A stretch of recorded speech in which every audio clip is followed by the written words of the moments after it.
नमस्कार दोस्तों, ocean network में आपका स्वागत है।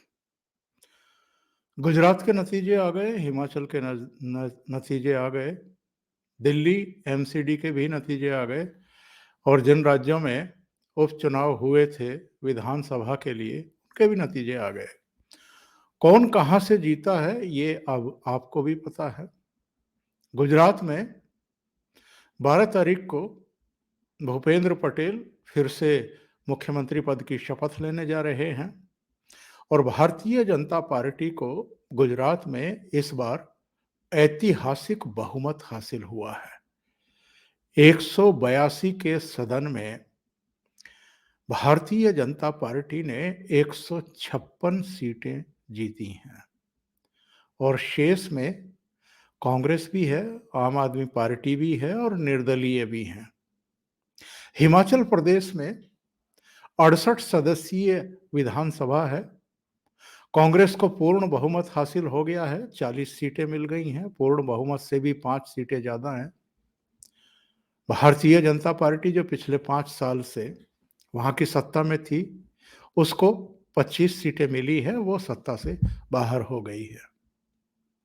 आम आदमी पार्टी और अरविंद केजरीवाल, जिन्होंने अब से कुछ समय पहले हिमाचल प्रदेश में भी अपनी सरकार बना लेने का दावा किया था, दावा नहीं किया था बल्कि शोर शोर ये कहा था कि हिमाचल में आम आदमी पार्टी की सरकार बनेगी। इन्होंने इसी तरह के दावे गुजरात के बारे में भी किए और यहां तक कहा इन लोगों ने कि गुजरात में भारतीय जनता पार्टी चुनाव हारने जा रही है और हम सरकार बनाने जा रहे हैं। दिल्ली एमसीडी के चुनाव में किस तरह के ड्रामे और नौटंकी इन्होंने की और यहाँ के सो कॉल्ड नेशनल मीडिया ने उन ड्रामेबाजियों को किस तरह लाइव प्रसारित किया, प्रदर्शित किया, ये हम आप सब जानते हैं। जिस तरह के ड्रामे इन्होंने गाजीपुर में कूड़े के पहाड़ पर चढ़कर के किए और उसका लाइव प्रसारण टेलीविजन चैनलों ने किया, उसको कोई कभी भूल नहीं पाएगा। दूसरे, इन्होंने प्रेस कॉन्फ्रेंस करके जनसभाओं में गुजरात में जो कहा कि ये कागज है, इस कागज पर मैं लिख रहा हूं कि हम गुजरात में सरकार बनाने जा रहे हैं, इसी तरह का ड्रामा इन्होंने पंजाब में किया था।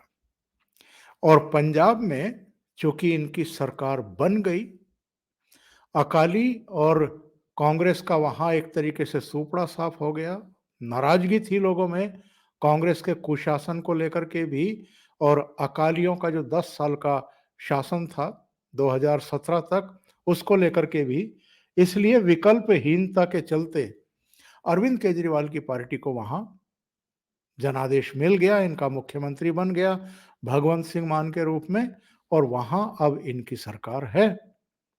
तो जो कागज पर लिख करके इन्होंने वहां पर घोषणा की थी कि हम सरकार बनाने जा रहे हैं, वैसा ही ड्रामा इन्होंने गुजरात में करने की कोशिश की और केवल कागज पर लिख करके इन्होंने दावा नहीं किया, बल्कि झूठ और ठगी का इससे बड़ा कोई उदाहरण देखने को नहीं मिलता है भारतीय राजनीति में कि भारत की केंद्र सरकार की जो खुफिया एजेंसी है इंटेलिजेंस ब्यूरो, उसका हवाला देकर के ये झूठ बोलें, सार्वजनिक रूप से जनसभाओं में झूठ बोलें और ये दावा करें कि आईबी के 25 अफसर पूरे गुजरात में जिलों जिलों में गए हैं, लोगों से उन्होंने बात की है और केंद्र सरकार को उन्होंने रिपोर्ट सौंपी है कि दिसंबर में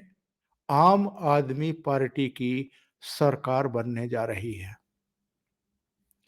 कोई शपथ लेने वाला मुख्यमंत्री अगर इतना बड़ा झूठ बोले, तो ऐसे मुख्यमंत्री की क्या जवाबदेही और जिम्मेदारी बनती है। एक तरीके से इन्होंने गुजरात की जनता को बरगलाने की कोशिश की, उनसे झूठ बोला, उनको फरेब जो रवैया है वो अपनाते हुए भ्रम में रखने की कोशिश की, आईबी का नाम लेकर के। अब तो वहां नतीजे आ गए हैं। अब तो वहां मुख्यमंत्री शपथ लेने जा रहा है। तो अगर अरविंद केजरीवाल सार्वजनिक जीवन में हैं, अगर ये मुख्यमंत्री हैं एक राज्य के, तो इनकी जिम्मेदारी बनती है कि ये अब गुजरात की जनता को भी बताएं, देश को भी बताएं, उस मीडिया को भी बताएं जिस मीडिया पर इनके उस भाषण का सीधा प्रसारण हुआ था कि आईबी ने वो रिपोर्ट कब तैयार की, आईबी के किन अधिकारियों ने वो रिपोर्ट तैयार की, किसको सौंपी है और उस रिपोर्ट में एग्जैक्टली क्या कहा गया है, बताएं ये। और अगर ये नहीं बता सकते हैं और अगर इन्होंने झूठा दावा किया था, गुजरात की जनता को बरगलाने के लिए, भ्रमित करने के लिए, उनके वोट हासिल करने के लिए झूठ बोला था, तो ये उसके लिए सार्वजनिक रूप से अब माफी मांगे। और अगर ये माफी नहीं मांगते हैं, तब जनता को भी, मीडिया को भी ये तय करना चाहिए कि यदि इस तरह के व्यक्ति अब सार्वजनिक जीवन में हैं, अगर किसी राज्य के मुख्यमंत्री हैं, तो फिर उनका क्या इलाज बांधना चाहिए। और ये पहली बार नहीं हुआ है जब इन्होंने इस तरह की हरकत की है, लोगों को झूठ बोल करके एक तरीके से भ्रमित करने की कोशिश की है और जनादेश हासिल करने की कोशिश की है। आप लोगों ने एक बात नोट की है, जो इनके रोड शो होते थे गुजरात में, जो इनकी जनसभाएं होती थी, उनमें जो भीड़ लाई जाती थी, उनको कैसे जुटाया जाता था। वहां नोट बहाए जा रहे थे, पैसे बहाए जा रहे थे, भीड़ जुटाने के लिए ठेके दिए जा रहे थे। और ऐसे अनेक लोगों के सोशल मीडिया पर वीडियो वायरल हुए हैं जिनको यही पता नहीं था कि वो किसकी सभा में आए हैं या किसके रोड शो में शामिल होने के लिए आए हैं। इनका नाम भी लोग, महिलाएं ठीक से नहीं ले पा रही थी। दूसरे, आपने एक और बात नोट की होगी, जो इनके रोड शो में लोग बड़े बड़े झंडे आम आदमी पार्टी के लेकर के साथ साथ चलते थे, उन झंडों का एक कलर, जो नीला कलर था, वो बढ़ा दिया गया था। ऐसा क्यों किया गया? इसका जवाब है, जब ये प्रेस कॉन्फ्रेंस करते हैं दिल्ली में बैठ करके और डिजिटली जब उसका टेलीविजन चैनलों पर धारावाहिक प्रसारण होता है, कभी भी ये प्रेस कॉन्फ्रेंस करें, आप इस बात को नोट करिए, इस देश में 30 से ज्यादा मुख्यमंत्री हैं।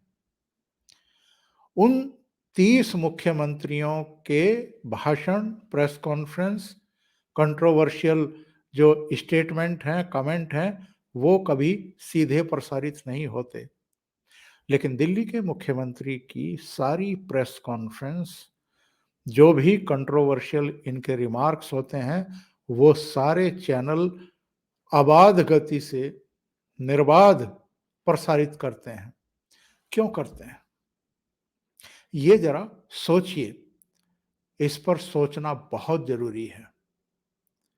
इसलिए क्योंकि यदि देश के अन्य मुख्यमंत्रियों के साथ ऐसा व्यवहार मीडिया नहीं कर रहा है, यानी समानता का व्यवहार नहीं कर रहा है, तो दाल में काला ही नहीं है, पूरी दाल जो है वो काली है। इन्होंने, यानी अरविंद केजरीवाल ने, इनकी पार्टी ने दिल्ली का जो सो कॉल्ड नेशनल मीडिया है, उसको एक तरीके से खरीद लिया है, अपना जर खरीद गुलाम बना लिया है। और यही वजह है कि ये मीडिया का उपयोग दुरुपयोग करके अपने पक्ष में हर उस राज्य में जाकर के हवा बनाने की कोशिश करते हैं, जहां भी चुनाव होने वाले होते हैं। इनका गुजरात में कोई संगठन नहीं, कोई नेतृत्व नहीं, जमीन पर इनका कोई काम नहीं, केवल मीडिया के कंधों पर सवार होकर के ये गुजरात गए थे। और पंजाब में भी यही हाल हुआ है। पंजाब में 2014 में जब लोकसभा की 4 सीटें इनको मिल गई, उसके बाद भी इन्होंने विधानसभा का चुनाव लड़ा था। क्या हुआ था? कुछ सीटें आ गई थी। लेकिन वहां कांग्रेस के कुशासन की वजह से और 2007 से 2017 तक जो अकालीज का भारतीय जनता पार्टी का कुशासन रहा था, उसके चलते वहां के लोग इतने फेड अप हो गए थे कि विकल्पहीनता के चक्कर में उन्होंने इन्हीं को चुन लिया। तो ये जो ड्रामेबाजी करते हैं, एक और सीन आपको मैं याद दिलाता हूं। जब ये थ्री व्हीलर में बैठ करके उसके थ्री व्हीलर वाले के घर डिनर करने जा रहे थे, तब गुजरात की पुलिस ने उसको रोक करके इनसे कहा था कि आपके यहाँ के नेताओं ने हमें लिख करके दिया हुआ है, लेटर दिया हुआ है कि दिल्ली के मुख्यमंत्री की सुरक्षा को थ्रेट है, खतरा है, उनको स्पेशल सिक्योरिटी दी जाए। अगर आपकी तरफ से, आपके नेताओं की तरफ से गुजरात पुलिस को इस तरह का लेटर दिया गया है, तो आप थ्री व्हीलर में यात्रा ना करें। वो वीडियो आप उठा करके देख लीजिए, अभी भी आपको मिल जाएगा। केजरीवाल ने किस तरह का ड्रामा किया था ऑन कैमरा। वहां टीवी चैनलों के कैमरे बाकायदा इनका कवरेज कर रहे थे और इसमें ये कह रहे थे कि मुझे अपनी सिक्योरिटी का कोई भय नहीं है, डर नहीं है, आप हमें नहीं रोक सकते, हम जैसे चाहेंगे वैसे जाएंगे, आप प्रोटेक्ट करिए। ये अलग बात है कि जिसके यहाँ ये डिनर करने गए थे, बाद में वो प्रधानमंत्री नरेंद्र मोदी की सभा में गए और उन्होंने कहा कि मैं तो नरेंद्र मोदी का भक्त हूं, मेरा परिवार तो इन्हीं को वोट देता आया है, और वो भारतीय जनता पार्टी के हो गए। इस तरह के अनेक झूठ इन लोगों ने बोले हैं। सत्येंद्र जैन की जेल में मसाज के जब वीडियो सामने आने शुरू हुए, तो मनीष सिसोदिया ने प्रेस कॉन्फ्रेंस में किस तरह के ड्रामे किए थे। कोई एक रिपोर्ट लहराते हुए कहा था कि देखो, डॉक्टरों ने ये कह रखा है कि उसकी थेरेपी जरूरी है, क्योंकि वो जेल में गिर पड़े थे, उनकी सर्जरी हुई थी, उनको थेरेपी दी जा रही है। जो थेरेपी एसोसिएशन है, उसने बाकायदा प्रेस कॉन्फ्रेंस की, बल्कि बयान जारी किया और इनकी निंदा की। उन्होंने कहा कि ये थेरेपी नहीं है, ये मसाज है, सिर की मसाज, हाथों की मसाज, पैरों की मसाज हो रही है, इसको आप थेरेपी कैसे कह सकते हैं। और बाद में भंडाफोड़ हुआ कि वो कोई थेरेपिस्ट नहीं था, रेपिस्ट था। उसने एक नाबालिग के साथ रेप किया हुआ था, जिसके अपराध में उसको जेल में भेजा गया था, और रेपिस्ट से सत्येंद्र जैन अपनी मसाज करा रहे थे। कितने बड़े बड़े झूठ इतनी आसानी से बोल जाते हैं ये। और आज तक का एक प्रोग्राम था जिसमें भारतीय जनता पार्टी के राष्ट्रीय अध्यक्ष जेपी नड्डा को मैं सुन रहा था। जेपी नड्डा ने यह कहा कि क्या अरविंद केजरीवाल गुजरात की जनता से और देश से माफी मांगेंगे झूठ बोलने के लिए। उन्होंने कहा कि सरकार बनाने का लिखित में दावा किया अरविंद केजरीवाल ने गुजरात में, केवल वहां की जनता की आंखों में धूल झोंकने के लिए। कोई संगठन, कोई इनका नेता, कोई काम इनका जमीन पर नहीं है, फिर भी ये जीतने का दावा कर रहे थे। ये 2014 में बनारस गए, इन्होंने वहां कहा कि मोदी हार रहे हैं बनारस में, मैं लिख करके दे सकता हूं, और मोदी को अब बनारस छोड़ करके वडोदरा पर फोकस करना चाहिए, यानी अपनी ताकत वहां लगाएं। आपको याद होगा 2014 का चुनाव, नरेंद्र मोदी बनारस और वडोदरा दोनों जगह से लड़े थे। क्या हुआ? इनकी जमानत जब्त होते होते बची वहां पर। उत्तराखंड ये चुनाव लड़ने के लिए गए, गोवा गए, हिमाचल गए, गुजरात में गए, उत्तर प्रदेश में लड़े। क्या हुआ? अधिकांश सीटों पर इनकी पार्टी के जो प्रत्याशी थे उनकी जमानतें जब्त हो गई, और उत्तर प्रदेश में 350 सीटों पर कैंडिडेट खड़े किए थे इन्होंने। 350 में से 349 पर जमानत जब्त हो गई आम आदमी पार्टी के कैंडिडेट की। उत्तराखंड में 70 सीटें हैं, 69 पर आम आदमी पार्टी के प्रत्याशी खड़े किए गए और सबकी जमानत जब्त।